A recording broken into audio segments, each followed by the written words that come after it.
ചെണ്ടത്താളത്തിനൊപ്പം അരമണി കിലുക്കവും തൃശൂർ നഗരം കീഴടക്കി പുലികൾ. വൈകിട്ട് 4:30 തെക്കേ ഗോപുരനടയിൽ വെളിയന്നൂർ പുലിക്കളി സംഘത്തിന് മന്ത്രിയും മേയറും ചേർന്ന് ഫ്ളാഗ് ഓഫ് നൽകിയതോടെയാണ് പുലിക്കളിക്ക് ഔദ്യോഗിക തുടക്കമായത്. ഒരു വർഷത്തെ കാത്തിരിപ്പിന് ശേഷം സ്വരാജ് റൗണ്ടിൽ പുലിഗർജനങ്ങൾ മുഴങ്ങി.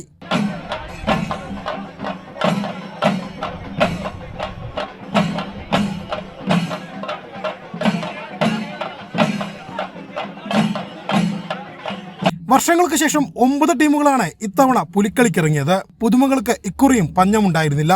ഓരോരുത്തരും ഒളിപ്പിച്ചു വെച്ച വിസ്മയ കാഴ്ചകൾ കാഴ്ചക്കാർക്കിടയിലേക്ക് എത്തിയതോടെ ആളുകളുടെ ആവേശവും വാനോളം ഉയർന്നു.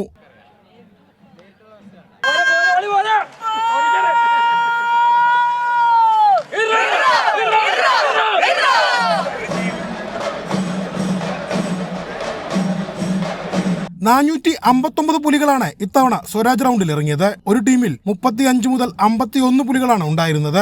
രാവിലെ മുതൽ തന്നെ പുലിമടകൾ സജീവമായിരുന്നു. പതിവിന് വ്യത്യാസമില്ലാതെ ഇത്തവണയും പുലികൾക്ക് പുതുമകൾ ഏറെ ഉണ്ടായിരുന്നു.